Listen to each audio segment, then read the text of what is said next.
There we go. I was like, that's when it come on. It's like, fuck you, James. Okay, here we go. Hello, everybody. Okay, yeah. Hi, everybody. Welcome. We're here for the Andor Aftershow here on JLJ Media. I am one of your hosts, James Lott Jr., or your moderator, or whatever you want to call me. But I'm here because we do after shows for the Star Wars products on Disney Plus. And of course, the band is all together. I couldn't. They're the ones who want me to do it in the first place. I'm going to tell you all about it. But first, we introduce the guy who does Big Brother and has a new name. It is John Dunphy. Hello. It's so good to see you guys. I feel like it's been a while, so good to see you. It has. And then we have the guy who the love of my life and everything, Star Wars and General Hospital, Frank Moran. Oh, James, you've made my night right there. Yeah. And we're here to talk about episodes 1 through 3. They gave us 3 episodes. Casa, let me see, get the names right. That Would Be Me, and Reckoning. Those are 3 episodes. So you guys come on in. Let me do some church announcements while you guys are coming in. So this is a special night we're doing this episode because there's 3 episodes. So we will be back on our regularly scheduled nights of Wednesdays at 7 p.m. That's the 3 of us, and I'm trying to make sure I have this up here. Andor Aftershow. So we'll be back on regular night next Wednesday. So starting on Wednesday, we'll be doing the show on Wednesdays. Thursdays, we do the She-Hulk show, and tomorrow night, I'm doing Only Murders in the Building after show with Aaron Wallace. Ooh, so that'll be fun. Nice. I love the show. Is so good. We're doing season 1. The show is so phenomenally good. I never thought I needed Selena Gomez, Martin Short, and Steve Martin in my life. And then I that's awesome. So you guys are covering season 1 now? Yeah, we're gonna cover season 1. Yeah. Okay, perfect. I'm totally gonna watch because I've only seen season 1 in full. I still haven't finished season 2, so I'll definitely. We just started season 2 this week. Okay. So I just started. So but yeah, come watch it. It'll be on 9:00 your time. So 6:00 tomorrow night, 9:00 Eastern time. Awesome. So I'll be make sure I there. send the link to that so you can make sure you watch that. So we're doing that, but we're doing all your shows. So of course we have the Obi-Wan Kenobi after show, the Mandalorian after show, the Book Boba Fett after show. So check all those out, of course. Also, I wanted to show you guys a little something that I got today in the mail. I'm gonna start reading. It is Star Wars Catalyst, a Rogue One adventure story, and it's actually like 500 pages. It's really thick. Wow. But it's written by James Lucino. Does a lot. He's a lot of Star Wars books, and I got it really cheap actually. But look how thick this book is. I like thick books. Yeah. I cannot. So yeah, I'm very excited. I'm very excited to read this. It's related to the story. I like the rest. So I thought I'll read some more about the Rogue One story, you guys. That's awesome. Yes. Oh, Frank Fro. He goes, that's funny how you did it. Are you back, Frank? Okay. I was asking how long will it take you to finish that, James? Because it's a small book, but it's literally it's 470 pages. So what, 6-7 months? About 10 years. Yeah, we'll get there. I have time to sit there trying to read this book. I'm gonna try it. I'm gonna try to read some parts of it, you guys. I'm gonna do that. But anyway, so it's out there. You can get it on Amazon. It was like $7. It's not wasn't expensive or anything. How long will it take you to finish that? Oh, that's you. That's me. Okay. So I said just in the chat room, Dolores. Hello, Dolores. Oh, I missed Dolores' rap. That's a show we can't. I tried looking for that. I tried to download that. It didn't work. Sorry for you JH Report people. It didn't work. They want you to rap to that music, Frank, that we did at AfterBuzz TV. Just for everything. I'll just do it for everything. Yeah, I can't find that music. So sorry, kids. Hello, everybody. We love that, everybody. Yes. Oh yeah. You heard the F-bomb. Yes, the band is back, you guys. They're sitting in the chat room. I have to cuss a couple of times in the show. Okay, so overall, everybody, we're here. We're gonna talk about it. Overall thoughts from each of you of the first 3 episodes. They're all about the same. They're all about the same timepiece. They're like about 40 minutes. Hi, Kirsten. So, John, you first. What did you think about the series overall so far? I'm really enjoying it. I'm so glad they're making the series. I feel like it has that real like rough, gritty feeling that we had in Rogue One. I love the character of Cassian Andor. I felt like the first episode was definitely a little bit slow, but not like in a bad way. I felt like it just kind of had to be like, just get things set up here and start to build his backstory and all that. But I felt like going into episode 2, it picked up. Episode 3, I felt like I was like, all right, I'm totally hooked into this now. I think I'm in love with Bix. Of course. Yeah, that's your job. Of course. Yes. Oh, and I really like this new droid. I love that droid. Oh my god. I love that droid. I think it's B. Yeah, B is droid. Yeah, B. Stutters. Yeah. I love that he stutters. Yes, yes. I think that's my overall. The overall. We're gonna break it down, folks. We won't be here all night, folks, because I gotta eat. So we're not gonna be on here all night. Just want you to know this. We're gonna do like the soap opera way that me and Frank do all the time. We do multiple episodes. Frank, what are your overall thoughts, Frank, of the 3 episodes? Yeah, I mean, I since I was running behind today, I was like, hopefully I have enough time to watch it. And then I turned it on and saw the running times for each of them. I'm like, this is gonna be longer than I thought. Yeah. So thanks everybody for your patience for thank everybody. Thank you. That's what we're on a little late. Yeah. Thank you. It was chock full of content. I will be curious how the flashbacks play into stuff going forward. So right now that doesn't seem too necessary to me, but we'll see how it weaves in. But otherwise, I kind of like just any chance we get to see just a slice of life of the Star Wars universe that's not, that's just a little bit the skeezier, kind of more downtrodden side, and how those people are kind of struggling through being under Imperial rule. So yeah, it's a nice setup, these 3 episodes, and I'll be curious to see where the rest of them go. Yeah. So now it's time for my take. Everybody's been waiting for this. I read, so I'll make a little quick backstory. So originally I was going to just cover the season on my show, Darth Vader is Your Father, which is, you can listen and watch that show on here on the media.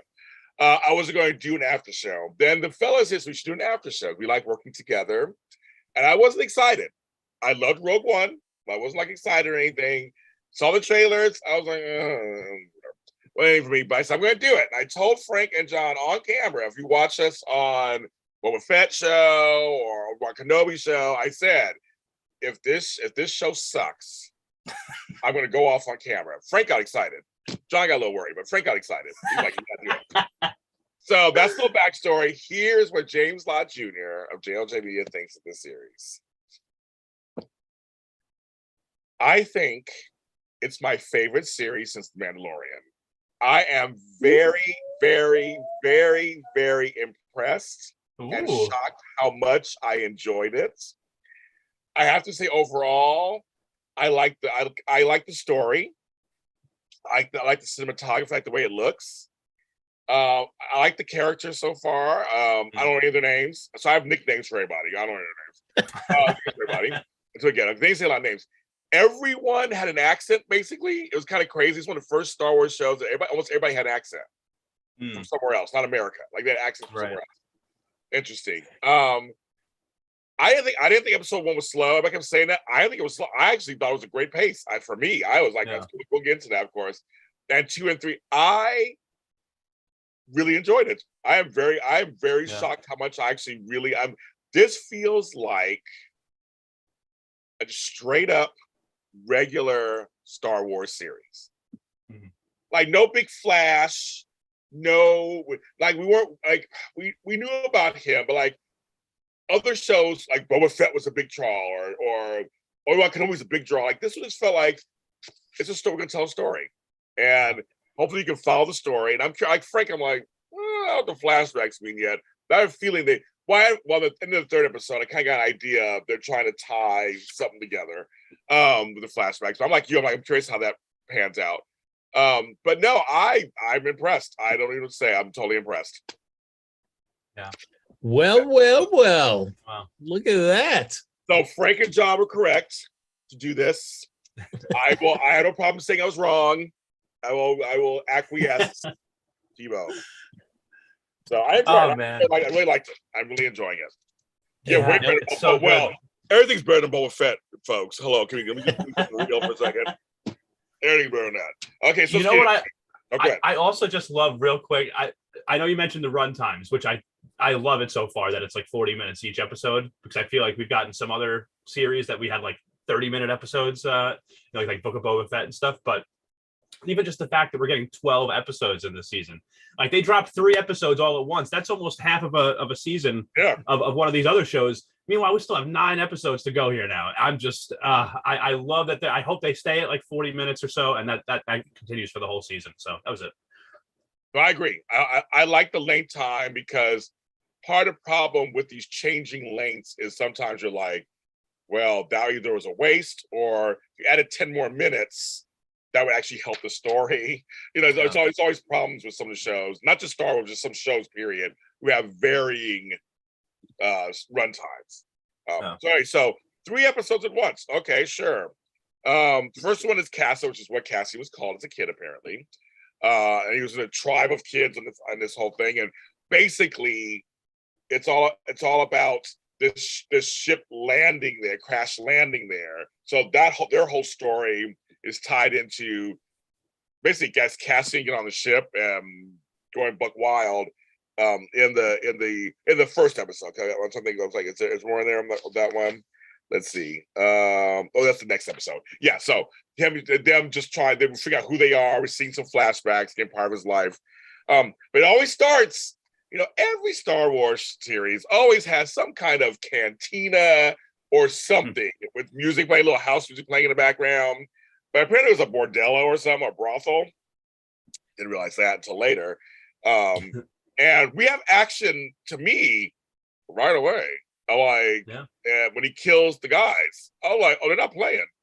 I was like, that was the first I thought for me, and when he's so Star Wars, I guess because he's the good guy, right? But he's done bad things, right, John? That's right. We've all done terrible things on behalf of the rebellion. Now we're gonna get to see it. We're getting to see that stuff now. Yes. I love it. I love that.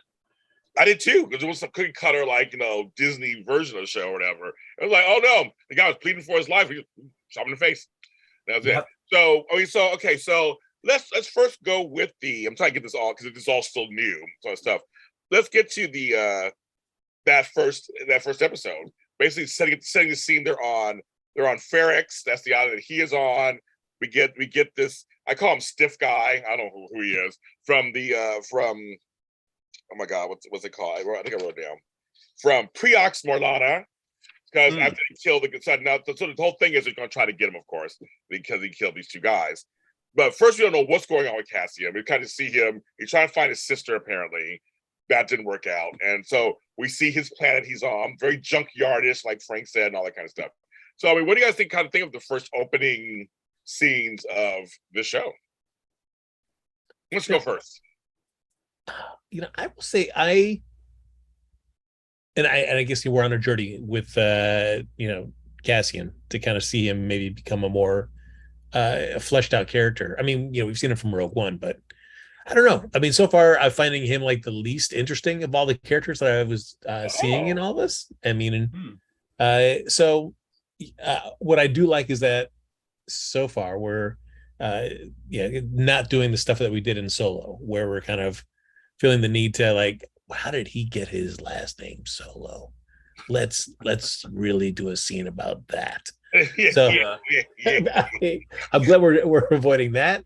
But I guess we'll see how the flashbacks play into that. So if that's going to continue on, or if by the 3rd episode it's a nice bookend to where, as you were mentioning, James, that those kind of pay off, and then we can just continue on, just present day from there on forth. Yeah, I hope so too. Because those, as we know, flashbacks can sometimes bring down a series, and sometimes they can be used effectively in a series. It just depends. It really depends. Yeah. What do you think? This whole first scene was interesting to me because I felt like we didn't really know where they were going to pick up in his story, right? So when he walked in and started talking to that woman in the in that establishment there. The way that they were talking to each other at first, it almost made it seem like they knew each other to me, but didn't want other people to know that. Like the way that she came right up to him, and these cops or whatever they are for Prelox Morlana were making a stink about how they were there first, but she's going up to him first. It made it feel to me like the way they were talking, like they knew each other, but I was totally thrown off by that they were just actually complete strangers, and he was actually looking for his sister, who he had heard might be there, so that right off the bat, though, I was kind of like, these like, is this like code words? Like, oh, we have we have this girl from this planet, or we have this girl from this. Is this like code so that you can, talk about other locations and people without anybody realizing? But I was completely wrong. Yes, it wasn't all that, apparently.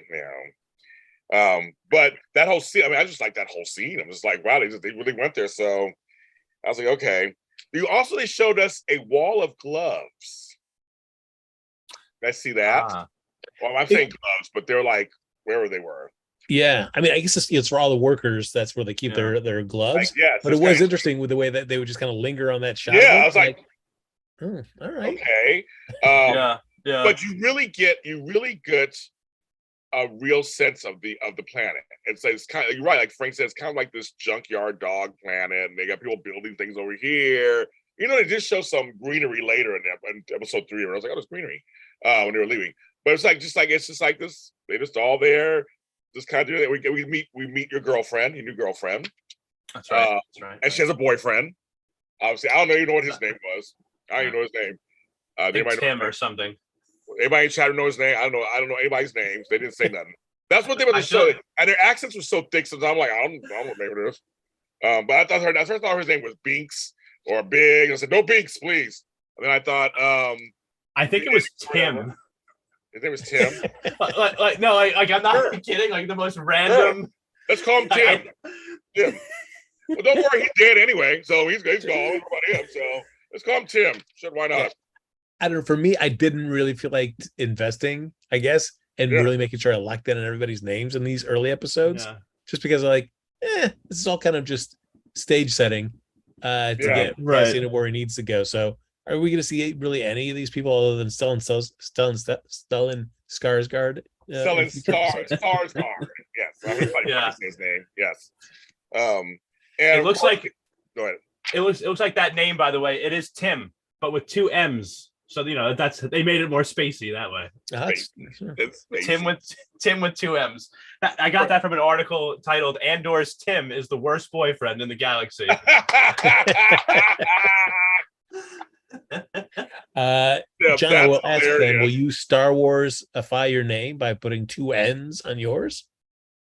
John. No, but I'm gonna add an H. JOHHN. Yeah.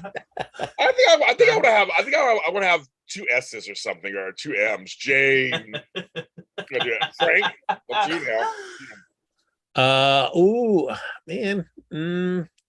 Maybe I guess I could go double A's on there. So it's Frank. Well, you don't want to go double or triple K's, Frank. You don't want to do that. So God. No, you don't want to go that direction. So I think the middle of your name, I'd go that direction. Sending wrong signals. Exactly. They're not good. So we meet. So I'm kind of like Frank, but they didn't really say anybody's names anyway. So it's like I was just kind of trying to write. So I call Stiff Guy, who is the deputy. I guess he's deputy inspector for the Morlana thing. I don't know what his name is. And he's talking to some older gentlemen. Don't know who like he was. So we meet them. But see, what I liked about that scene though is like that older inspector dude. He just broke it down. This is what life is like, man. Don't cause any hassles. It's not a big deal. Not a big deal.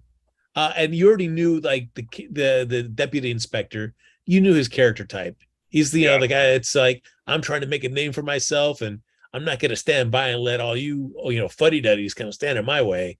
So the question for me by the end of this was seeing, is he somebody that's just for these 3 episodes? Is he a long-term character? Or does he die? That was what I was watched by that first episode. Yeah. It's like he's going to get killed, or he's just for these 3 episodes, or he's going to be a long-term guy. And I just was watching to see what it turns out to be. Well, right. That old guy was kind of funny. He was just like, here's what happened. We're going to call it this. We're going to call it that. He put his jacket on. I got to go to an Imperial meeting or whatever. He was just like, bye. And just like left. Yeah. And homeboy, well, some of you guys goes, did you change? You modify the uniform? I started laughing. I was like, yes. It's like, yeah, a little bit or whatever. I did. Yeah. Like, he didn't care. It was just like, I kind of like that older guy. I don't know who he is, but he's just like, he was so laid back. I kept expecting him to come back at some point too in these episodes and be like, "What the hell are you doing?" Yes. Yeah, You want that like, one scene where the guy who broke the rules Yeah. then suffers the consequences for doing like, well, what did I tell you about pursuing this? right? Get out of here. Because it's totally true too. Like it's just these two guys are dead. Too bad. But you have no suspects. You have no witnesses. These guys were in a brothel, got into an argument with somebody, drinking on the job. Like, who cares? They clearly were doing stuff they weren't supposed to. Hey, that's what he said basically. He's like, Yeah. yeah. But what I also loved about that scene too is it really just solidified that yes, in the Star Wars universe, like the Imperials have really lame business trips. It's where like because that guy is going off and he's just gonna talk about like crime stats. Yeah. Like, this stinks. What am I? I loved him. I don't know who he was, but I loved him. Great. So and also we also meet his name Brazos or something. What was his name? Oh yeah. The friend who's I guess Marva is his son. Or he's the son of Marva. He said, "Mom, make sure you tell Mom to do something." When you see her, I'm thinking I think it's his mom. I think see, they really, so like Frank said, they really never connected nobody. Nobody didn't really put any extra effort, I guess, in that. Yeah, but I admit, the guy had small screen time, but I like that dude. Me too. Yeah, I liked him a lot too. We're down Brazo. Well, it's funny because on Only Murders in the Building, that's the show Tim Martin. Steve Martin was popular. It's called Brazos. I'm like, am I confusing it too? But actually, that's a word today. Apparently, everybody's using. Apparently on the show. So then episode 2, we're going to episode 2. That to me, it didn't go by. The first episode didn't go by slow. If I can say that, like for me, it went fine. See, I don't even necessarily mean that it was slow because I enjoyed it. I enjoyed the pacing. I'm saying a lot of people have said that it's a slow start. Right. It just definitely felt like a setup sort of episode to me. So I can understand, I guess, why people would say slow. I don't necessarily agree with them because even if it was a slower paced episode than what we'll get as the season progresses, I still think it was a great episode. Yeah, but I don't think it's always bad for something to be slow. Yeah, I know. Me too. Yeah. Well, set up. Yeah, you got to set up. I forgot you got to set up, right? No, that's true. I feel like there should be a distinction between slow and repetitive. Okay. Because I'm good with slow, but if you start repeating story points or beats, then I'm like, oh, let's just go. Yeah. Move on to what's next. That's why we watch soap operas. They never do that. No. But I mean, I guess the arc for Cassie in the series is going to be him wanting to find his sister, while like Stellan is going to be like, no. You want to be fighting the Empire. You want to be part of the rebellion. That's what you need to be doing. Yeah. So maybe that's his arc. I guess it's not made super clear. Yeah. Which might happen in episode 4. It might be like, okay, here we go. I mean, but you're right. It's like that's my assumption also. We could be completely wrong, but that's my assumption too, kind of phrase. Like, oh, it's going to be this. I guess we'll see. But we meet some more kid flashbacks, of course, blah, blah. But we meet Marva. So, and she's typical, I guess B, which is the droid, is hers. Yeah. I was confused there. I thought it was his. But when he came to wake him up that time, but no, it's actually hers. And I guess he's connected. We find out, of course, later she rescued him after the plane had, landed. They killed everybody. They killed the adults, and the one girl got killed, of course. But it's so funny. So we find out that they have a connection. It's a little drama there going on. She knows there's been a warrant out. Go ahead, Frank. Oh, it's like it took a lot of blow darts to take down that one. That guy was holding on. He's like, oh. Yeah. He's still going. That's right. That guy got screen time. Yeah. He fell down. And he looked like a porcupine. He had so many things sticking out of his back. Yeah. I loved it. He was like, I'm not going down to fight bitches. I don't care if you guys are kids with little blow darts. I don't care. I would like to imagine that Tony Gilroy is standing off the side. You can fall now. You can fall. And the guy just is not giving it up yet. It's like, no. They go, okay, everybody, keep blowing blow darts, more blow darts. Yes. Can we have some more blow darts on the stage, please? Stage 5, please. Thank you. This actor will not go down. And that was kind of funny. I think it was kind of funny. But she knows there's basically a warrant out for a Canary male. And, hardly nobody knows that because he was born on Fest. That was the whole thing about that. But she's not dumb, apparently. And he's trying to play it off. And this whole thing with this box. Anybody recognize the box? I mean, I guess I had like kind of like an imperial sort of That's what I structure thought. to it. Yeah, that's what I'm about. You know, it's a very Darth Vader-esque looking thing. Yeah, It it was. looks like the controls that he has on his suit. Yes. You know. Yes, I agree. Maybe And- that's what it is. It's Darth Vader's little breathing apparatus. I need that. Yeah, Darth Vader's like sitting somewhere in his back to Can't tank. breathe. My part still hasn't made it here from Ferrex. Those idiots got lost in shipping. I want to tell you guys something. So on my Darth Vader's Your Father podcast, I talk about there's this, and I shit you not, you guys. There is a podcast called Darth Vader's Breath. And literally for 20 minutes, it's just him breathing. Now, the problem could be that I sat for that 20 minutes and listened to it. That could be the problem. But I found it oddly soothing after a while when I was listening to it. I want you guys to know, you can go for Darth Vader's Breath on any podcast station.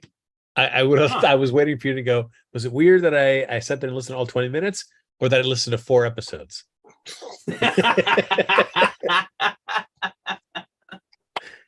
Or is it weird that I started breathing like him?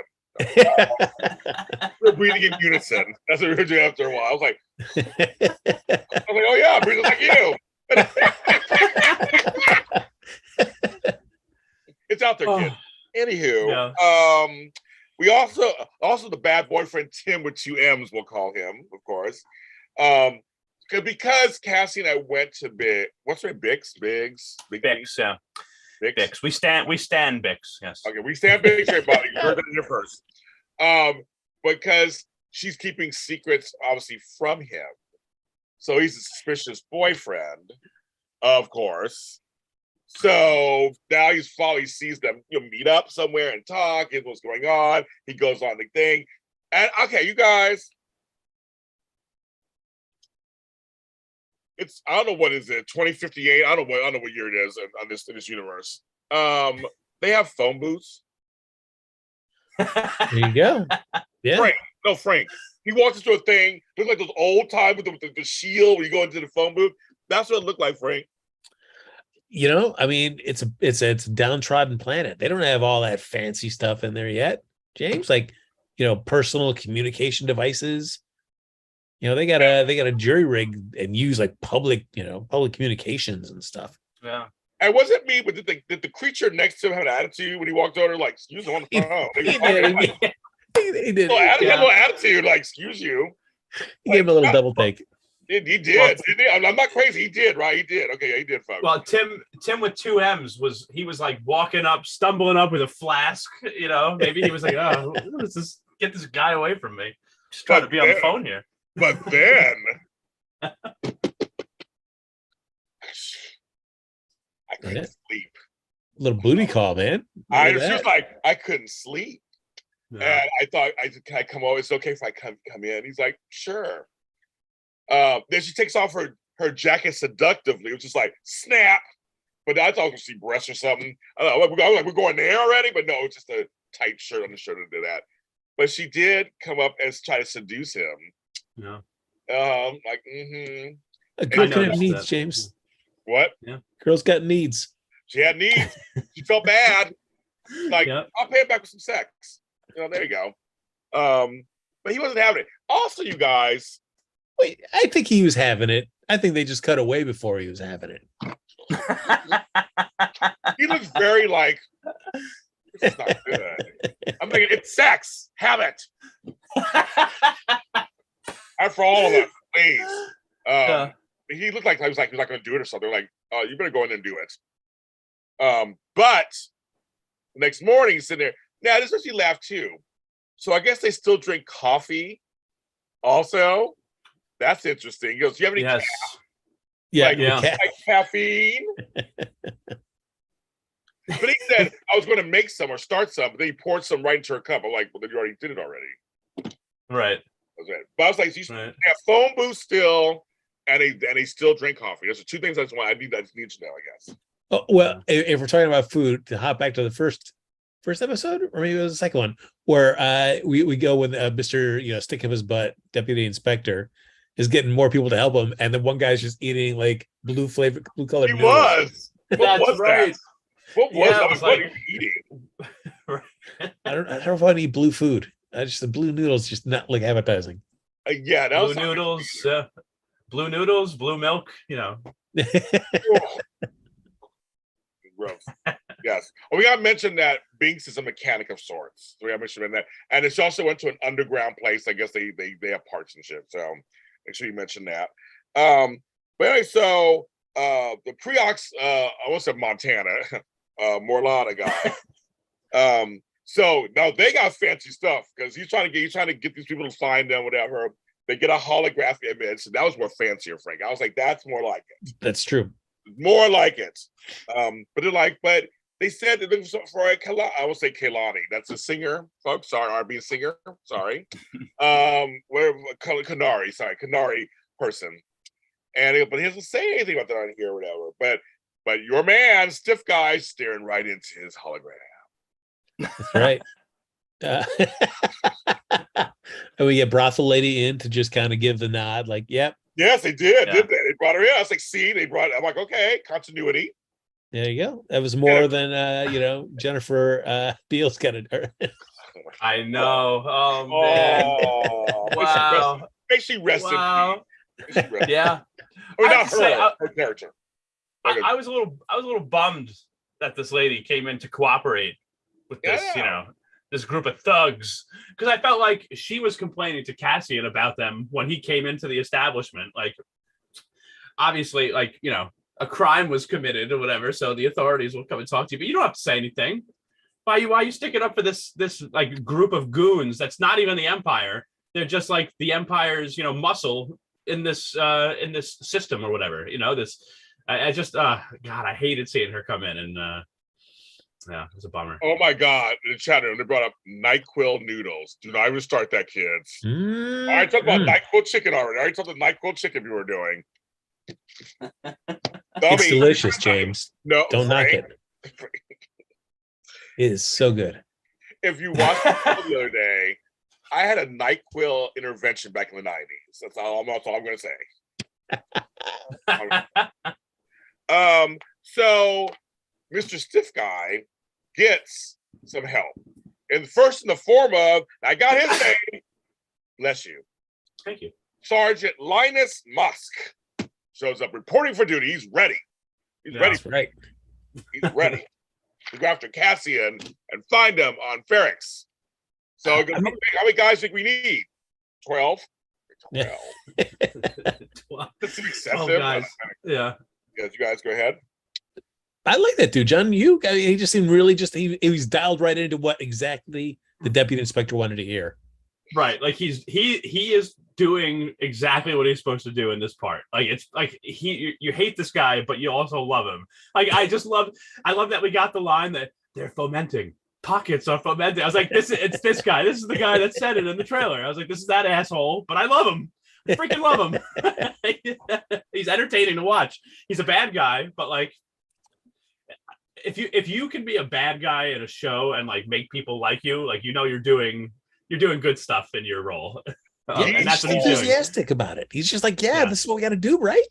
Yeah. Well, you can say that again, Frank. He was like, I'm going to chew all the scenery. I'm going to make sure there's no scenery left. I'm going to chew. I'm hungry. I'm going to chew it up. He did. And I was like, good for him. He was like, I'm make the most of this role. You know what, you guys? If that was me, I would do the same thing. Make sure you remember my ass in this Star Wars canon. He's great. I agree with you, Frank. I really like him. So you look at 12 people. Meanwhile, back at the ranch, a great actor, Stellan Skarsgård, arrives as this mysterious figure on the planet and makes his way. He's making his way to Cassian. But in episode 2, we don't know that. But he's just making his way. He's making his way. Yeah. He parked far away. So far. He did. We had to. Hello. It's the only place that was safe, Oh, so then we get to episode 3.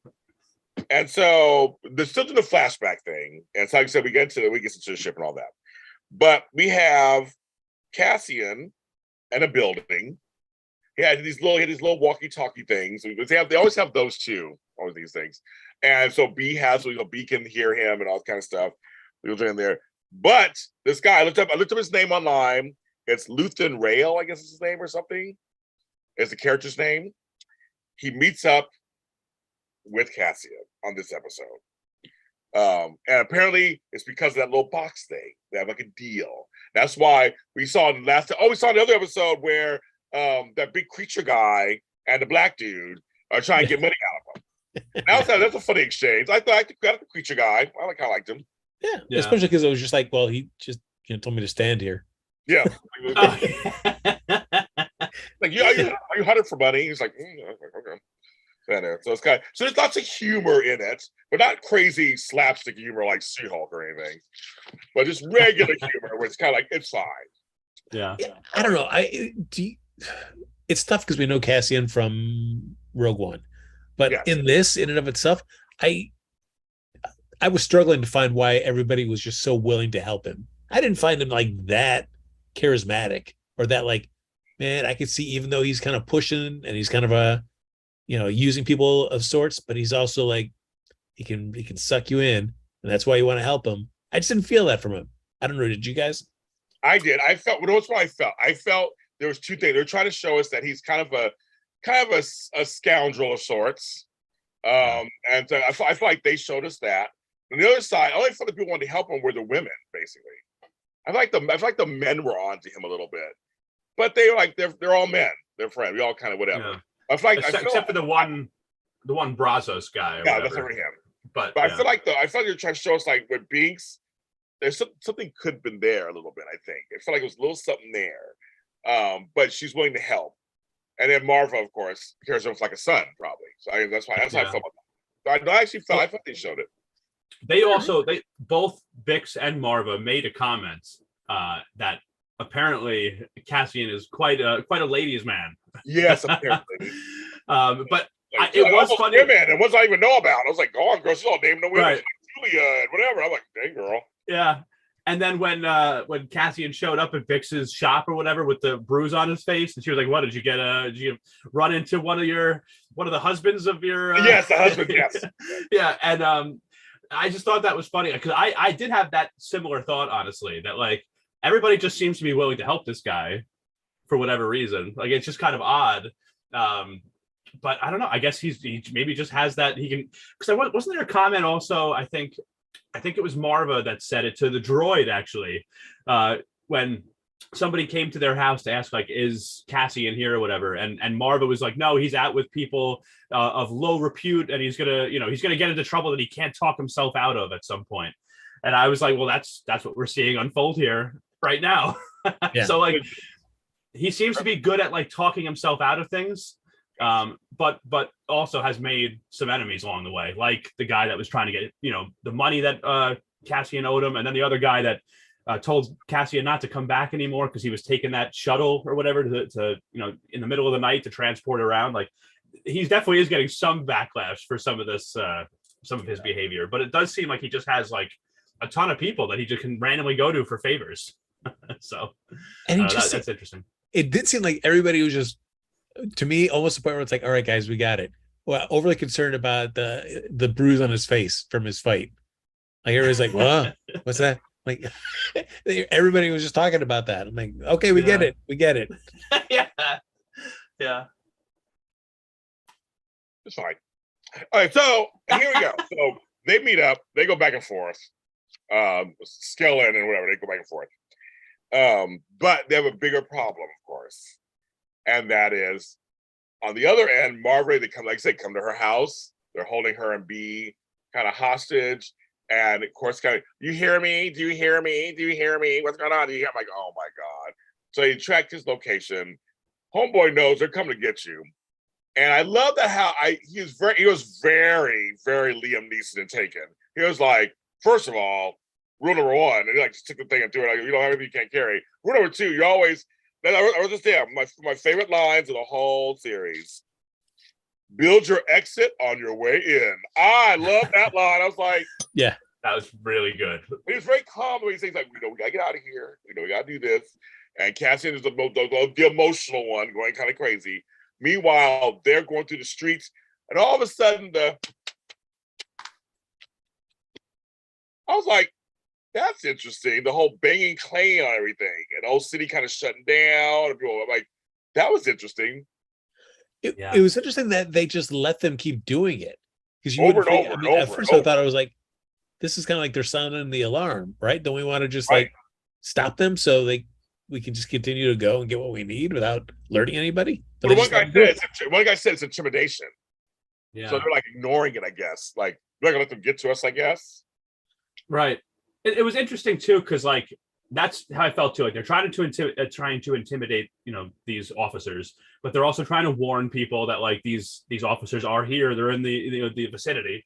But then I also wondered, like, could even the banging be like, depending on the sequence of it, could there be some kind of code in here to give some kind of but then once they just continued it, and like all these officers kind of split up into different places, and you were seeing their reaction to like just the constant banging over and over again, and then even Marva being like, this is what a reckoning sounds like, and this and that, like it just felt like this really is like, this is very intimidating. Like it was definitely like, I could feel that on the officers, like that, this like sort of just just really feeling kind of scared of like what's going to come here, because this whole community is now banding together and like making this sound and trying to intimidate us. Like, and then Mara's being like, and then when it stops, that's when it's really time. It's like, oh, I just loved it. I loved it. I mean, you really see that in the deputy inspector's faces. He's walking around the whole time. He's just sweating it out. But I did wonder like how they communicated everybody stop, because they're scattered all around. They got everybody to stop right at a time, ends in unison. I was waiting for like the one little solitary little ding. We done? No, we're done. Oh, sorry. The director said stop. I don't know how it is for you to understand. The inspector said everybody stop clanging. Yeah. So it's a booby trap in there now. So now we have I actually enjoyed this kind. It was a sequence where they know they're coming in, but also they have to get out. But now they're all kind of trapped in these giant things in the ceiling that he kind of set traps that are causing them to drop and swing. And I kind of like that part. It was kind of funny. And well, a couple of guys got killed. They're getting smacked around a little bit. The box gets smacked around. So I'm smacking things around now too. The box is somewhere, but it was kind of like this whole fun sequence of kind of like they had to survive that and get out. And Stellan Skarsgård just like, would you just forget the box? Like he just kept saying it, and Andor just needed to get that box. It's like these giant metal things falling from the ceiling. You have people shooting at you. It's like, forget the stupid box, man. Yeah, which I did like though. That I mean, Stellan's character really sets it. It's like, this box is great, cool, whatever, but I really came for you. Right, you are an exceptional dude. So I like that. We don't have to worry about investing in this box. Right. Like, it's sure good for that moment because Cassian's not ready to give it up yet. But we know that to Stellan, I can care less about that box. Yes. Right. And meanwhile, they do get out, but meanwhile, outside, things go awry, and Tim with two M's. I mean, he needed his comeuppance, but I still thought this was kind of shoddily done. Like, I don't know. It just seems so weird. Like, he's just going to angrily run at a bunch of guys that have guns trained right at him. Really? Yeah. I was like, why? So it was fine with me. I didn't like him. You turned him in. I'm fine with him dying, but I thought there could have been a better way of constructing that scene to kill him off without. It seemed kind of dumb way to kill him. Yeah. I know that Frank talks like it's just normal stuff. I have no problem with him dying. I mean, that's fine.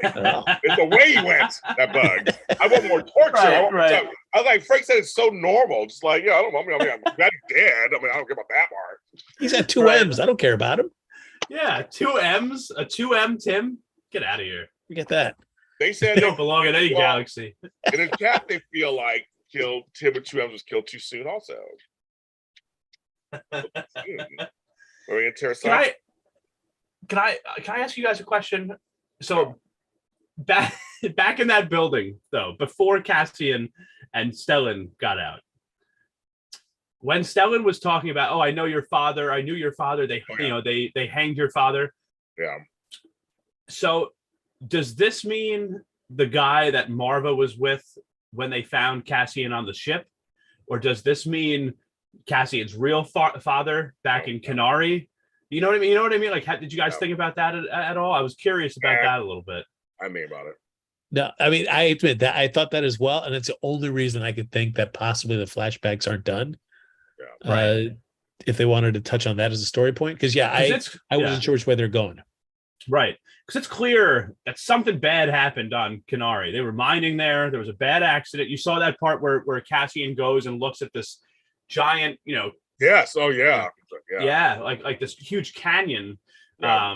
And then goes back and you see like a big tower that had fallen down, and it's all children there. Where did all their parents go? Did the Empire come in and kill everybody? Like, I'm just so curious to know, because we don't see that guy that Marva came in to the ship with when they found Cassian. We don't see him, so it could be his adopted father or his real father that Stellan's talking about here. So I'm really curious. They're curious too in the chatter. They're curious in the chatter. Yeah, I was like, oh, so I guess we'll find out. So that one guy who killed him, he takes the gun from him, says, "You gotta go back to the pod ship." Well, bye-bye to him too. Because he goes back to the pod ship, gets in, and thinks he's gonna take off. And the workers look like they tied some weighted thing to him, one of the whatevers. He tries to get away and explodes. Brazos, man, doing his part. He did. He did. He died. Now, could that be a little sinister too? I was thinking about this because he knows that those officers came there to get Cassian, which means that they would most likely then be leaving with Cassian, right? So, like, what if Cassian was on that ship when they left? That's true. Because because there was a point where he actually said to this Brazos guy, like, "Oh yeah, you'll get the money back that I owe you. I'm going to leave the credits with Marva." Yeah. Like, what if this was his way of trying to get Cassian because he didn't think he was actually going to get paid? I don't know. If those guys are there to take Cassian away, aren't you going to kill Cassian along with all those officers if they try to take off in that ship? I don't know. That was just a random. I don't think he thought that heavily. I'm sorry to show. It was just like they thought it'd be kind of cool to kill somebody a cool way. With him thinking he's going to get away with this. I mean, it's a no name. He didn't even have a name. He's just some dude that just sure. that got killed. But I don't think it was. I don't think it was that much thought. I don't think. For some reason for that, I don't think it was that much thought in it. I don't think. Yeah. I don't know, Frank. Do you think it was thought in it? I mean, I don't know. No, but I can understand though. Looking back at it, you're like, there are 3 shuttles, so right. You better hope if they do get Caspian that they go into the right shuttle, because I can imagine him looking and go like, "Uh-oh, shoot, dang it." That'd be a funny show. Y'all, over. Thank you. No more Andor because Cassian's dead. That ruins the movie and everything. Yeah, that was But meanwhile, so Cassian and Homeboy get out.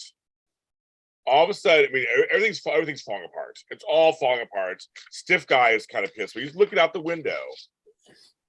Suddenly, right behind him, it's Cassian. Yeah. I'm curious why, because Stellan was all about like, kill him, I'll kill him. And they left him alive. And I don't know why. Because, I mean, we've seen Caspian kill already, and Stellan doesn't seem to have any difficulty with killing. Yeah. So other than him maybe being more in this series, I don't know why they kept him alive. What he said, he goes, kill him. Kill him. I'll do it. Kill him, man. Kill him. So they tie him up. Right. Yeah, I didn't get that. I didn't get that part either. Yeah. Like, why tie him up? I was like, okay. And they find him later. The other guy finds him anyway. He's all tied up. He finds them, but they're kind of gone. Marva's fine. She's kind of sitting there with B, crying. Binks is distraught because man with 2 M's is gone. And I was like, and everybody's upset. And like nobody's happy. But Cassian and Homeboy get on one of those speedster things, and they're flying across the planets to get to the ship, and they take off. Yeah, I liked pretty much the look of all of this show. but it was the one up angle shot, close up shot of them on the speedster. Yeah. Where I was kind of like, just the effects on that were just kind of like, I can buy where I can see the green screen of it, where they're just sitting there with a green screen behind them and kind of shooting upwards, the wind machine blowing off to the side, blowing their hair. I'm like, all right. I did like the shot when they zoomed out though, and you could see them sort of speeding off towards Stellan's ship from there. Yeah. I did like that shot. I liked it. I liked it. You know what I thought? You know what I thought was interesting was that the stiff guy, who none of us know his name. Yeah, this ain't a chat too. Look, the look on stiff guy. I'm like, we don't know his name. Yeah. They didn't say a lot of names. They just really didn't. Right. It was like, okay, he's stiff guy. But in that moment where you have that sergeant screaming in his face, like, Commander, we have to leave. We have to get out of here. Like, I just thought to myself, I'm like, this guy is such an idiot. If he just listened to the chief inspector or whatever, as he was leaving to go to this conference, this stiff guy was so freaked out and so he was panicking about these two corrupt officers that had been killed, for causing trouble themselves. This was all their own fault for getting killed. So he takes a whole team to go in now and try to get this suspect. How many more officers did he just get killed? It's not just those two anymore. Why? Because remember when they thought that he was getting away, and that wasn't him getting away. They were on the street. It blew up, and everybody else got hurt too. Yeah, there were like three guys that died, three officers that got killed at some point just in that little warehouse they were in, and then a bunch of others got blown up or shot at or whatever. And it's like, so you could have had just the two corrupt officers that were behaving badly and put themselves in a position to get killed like that. And now you've got all these other guys that didn't, as far as we know, didn't do anything wrong, and they've now been killed in pursuit of this suspect. It's like I'm so curious to see how he now responds to his failure. Everybody in terms the chief's gonna be pissed. So if we bring back Homeboy again, I'm going to see what his reaction is. Yeah. You went by my back and you did this, you went by my back, you did this, and you got. We were talking about two officers that were killed when I left. Now we're talking about 10. Now we're talking about 10. Yeah. Yes. But Frank, it all depends, I guess. It depends. Do I want to see this guy for more episodes in this series? Or am I fine with him just being like, he was a schmuck, he's done, he kind of got thrown in his face, and now we move on to whatever Caspian and Stellan will get into? I have a feeling, Frank, I could be completely wrong, because these shows completely do all kind of shit on these shows. I'm thinking he's the nemesis kind of guy, so to speak, one of the nemesis. Don't you have that feeling, Frank? I think he is. Yeah, but I'm just not interested in that. Well, Frank, they don't care. They don't care if you're interested or not. They're like, I don't care what Frank Moran thinks. They're gonna do what they want to do. There's a part of me that, like, I don't know if they've given the stiff guy's name at all on here. I really don't think so. I don't know his name. Yeah. There is a part of me though that, like, I don't even know how they would do this or how the timing would work out, but like, let's look it up. I would love if this guy turned out to be some like Imperial officer that's high ranking, in the original trilogy. And like, we're seeing like almost the origin story of, some high ranking officer from the original trilogy in the Empire. Well, the thing, John, the thing is, with his character, you get a sense of who he is. He's just kind of nervous Nelly, wants to make it in this organization. He's not a strong guy. He's trying to prove himself on some level. That's what like Frank said, almost you actually get a story about him kind of just in the way he's acting in these 3 episodes. I feel like they wouldn't do all that just to have him go. I think he's gonna be on for a while. Frank, what do you find, Frank? What did Frank find? Oh man, this is exciting, everybody. Cyril Karn, everybody, was his name. So far only listed for 3 episodes. Oh, Frank's right. So who knows if that changes, but I won't feel bad if it doesn't. Wow, maybe Frank's right. Well, there's a rumor that we read, my sister sent me the article, that Obi-Wan Kenobi is going to show up. I've heard about this. There's a rumor in this season, and that it makes sense. The time period does make sense. But we had read that yesterday. That's a possibility, Frank. Yeah, that's Come on, that says a lot, Frank. So I see that's a lot. So, but no, I was saying, so maybe Frank's right. We're gonna guys only for 3 episodes, and now. See, here's the thing. Here's a dream scenario. So now we've set up the parameters of where he comes from. So we have that there.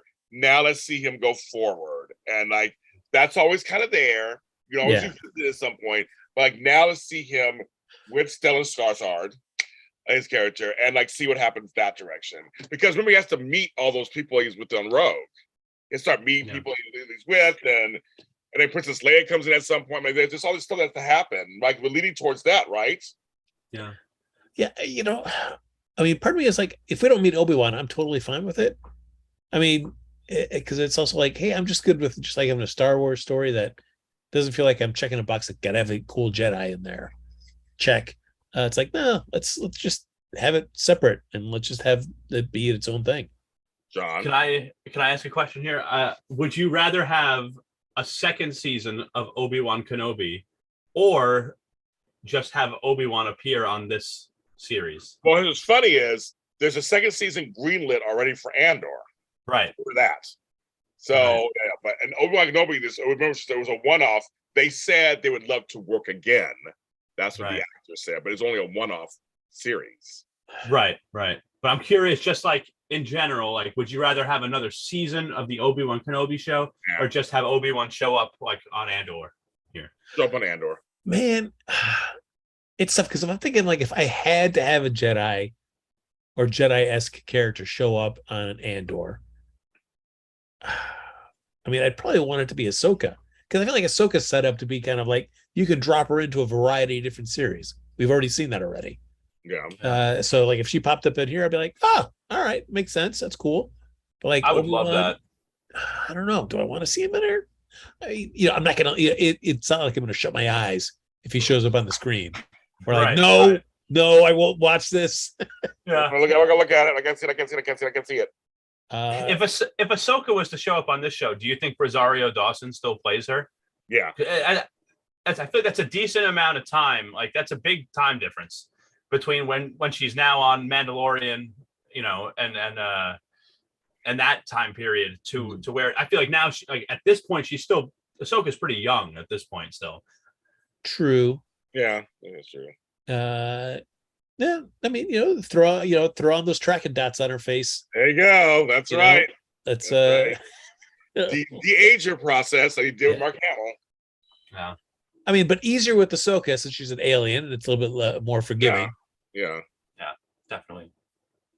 So so that's it. So yeah, so I don't know. I just know that, and I know this. Watching is going. Andor was greenlit a second season before the first season came out. So clearly they have a 2-season story. Yeah. Because the problem is, the potential problem is because we know the end already. The movie is the end. That's the end half of this. So it's like, how much story do you want to have that's viable and okay? So that means how many seasons do you do before you get to the movie? That's the question. Yeah, it's a shame that because the thing I didn't like about Rogue One is that we spent so much time putting that team together that you had a hard time investing and really feeling for them by the end of it. Yeah, I think they're losing. I rather would have started that they're already a team. They've already been together for years, and now we're just picking up their story. So maybe we'll get that.